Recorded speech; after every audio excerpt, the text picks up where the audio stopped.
الكريم أما بعد فأعوذ بالله من الشيطان الرجيم بسم الله الرحمن الرحيم فهل يهلك إلا القوم الفاسقون فقال النبي صلى الله عليه وسلم سباب المسلم فسوق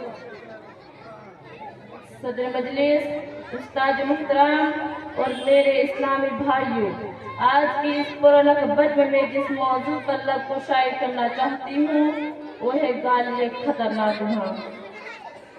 پیارے ساتھیوں، آج ہر چاہت جانب گالی گلوچ کا بادشاہ کر میں ہے۔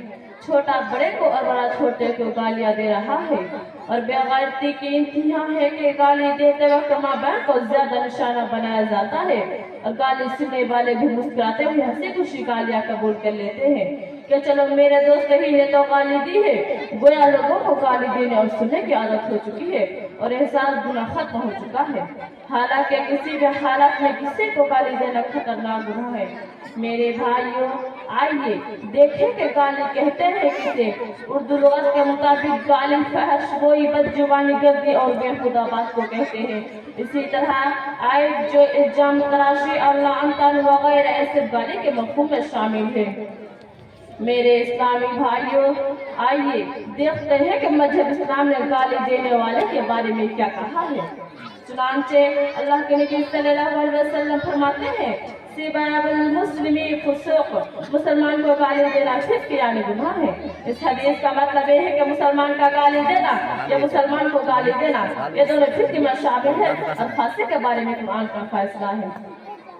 فَإِنَّ اللَّهَ لَا يَرْضَىٰ عَنِ الْقَوْمِ الْفَاسِقِينَ، بلا شبہ اللہ تعالیٰ فاسق لوگوں سے راضی نہیں ہوتا۔ ایک مقام پر اللہ تعالیٰ فرماتا ہے فَهَلْ يُهْلَكُ إِلَّا الْقَوْمُ الْفَاسِقُونَ، بس فاسق لوگوں کے علاوہ کوئی ہلاک نہ کیا جائے گا۔ آپ حضرات قرآن و حدیث کی روشنی میں جائزہ لے سکتے ہیں کہ آج معاشرے میں کتنے لوگ فاسق اور اپنے آپ کو ہلاک کر رہے ہیں۔ لیجئے اور ایک واقعہ سنیے اور عبرت حاصل کیجئے۔ ہمارے رسول صلی اللہ علیہ وسلم نبی صلی اللہ علیہ وسلم فرماتے ہیں اہل النار خمسۃ، جہنمی پانچ ہیں، ان میں سے ایک السنجر الفحش، گالیاں بکنے والا، فحش کہنے والا ہے۔ صحیح مسلم۔ سنا آپ نے اللہ کے نبی صلی اللہ علیہ وسلم نے اس حدیث سے گالی دینے والے کو جہنمی قرار دیا ہے۔ گویا گالی دینے سے آخرت تباہ و برباد ہو جاتی ہے، اور گالی دینے والے کی دنیا میں بھی عزت نہیں رہتی۔ آئیے اب ایک واقعہ سنیے اور عبرت حاصل کیجئے۔ ایک شخص حضرت ابو بکر صدیق رضی اللہ تعالیٰ عنہ کو گالی دے رہا تھا۔ نبی صلی اللہ علیہ وسلم وہ بیٹھے ہوئے تھے، آپ تعجب کرتے رہے اور مسکراتے رہے۔ جب اسے زیادہ برا بھلا کہا تو ابو بکر صدیق رضی اللہ تعالیٰ عنہ آپ صلی اللہ علیہ وسلم اس کی کسی بات کا جواب دے دیا۔ نبی صلی اللہ علیہ وسلم غصہ ہو گئے اور وہاں سے اٹھ کھڑے ہوئے۔ حضرت ابو بکر صدیق رضی اللہ تعالیٰ عنہ آپ صلی اللہ علیہ وسلم کے پیچھے جا کر آپ سے ملے اور کہنے لگے یا اللہ کے رسول صلی اللہ علیہ وسلم، وہ مجھے گالیاں دے رہا تھا اور آپ بیٹھے ہوئے تھے۔ جب میں نے اس شخص کی کسی بات کا جواب دے تو آپ غصے سے اٹھ گئے۔ رسول صلی اللہ علیہ وسلم نے فرمایا بات یہ ہے کہ تمہارے ساتھ ایک فرشتہ تھا جو تمہاری طرف سے جواب دے رہا تھا۔ جب تم نے اس کی کسی بات کا جواب دے دیا شیطان آ گیا، اور جہاں شیطان آ جائے میں وہاں بیٹھ نہیں سکتا۔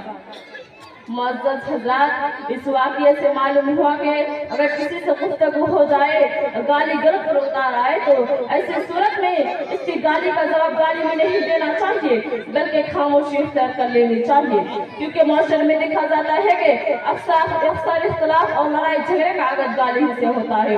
چنانچہ ایک عربی شعر میں اردو نثر میں کہا گیا ہے گولی کا زخم بھر جاتا ہے مگر گالی کا زخم کبھی نہیں بھرتا، اور کسی اردو شعر نے بھی خوب کہا ہے سینان کا تیر کا تلوار کا تو زخم بھرا، سینان کا تیر کا تلوار کا تو زخم بھرا، زبان کا زخم مگر رہ گیا ہرا کا ہرا۔ میرے بھائیوں، مذہب اسلام نے ہمیں گالی دینے سے سختی سے روک دیا ہے، یہاں تک کہ زانی، چور، خائن وغیرہ کو بھی گالیاں دینے اور انہیں لعن طعن کرنے کو ناجائز قرار دیا ہے۔ اسی طرح مذہب اسلام نے غیر مسلم، کافر، یہود، عیسائی، مرزائی، حتیٰ کہ شیطان کو بھی گالی دینے سے منع فرما دیا ہے۔ ایسے ہی جانور اور بے جان چیزیں مثلاً سائیکل، موٹر سائیکل، کار اور موبائل وغیرہ بھی اگر خراب ہو جائے تو انہیں بھی گالی دینے سے روک دیا گیا ہے۔ کہ کوئی گالی دینا خطرناک گناہ ہے اور گالی دینا منافق اور فاسق کا کام ہے۔ ایک مسلمان کی شان نہیں کہ اگر بس مجبوری یا غصہ گالی دینے سے نوبت آ بھی جائے تو اعوذ باللہ من الشیطان الرجیم پڑھ لینا چاہیے۔ آخر میں اللہ تعالیٰ سے دعا ہے کہ ہمیں گالی دینے سے بچائے اور ہر زبان کو حفاظت دینے کی توفیق دے، آمین۔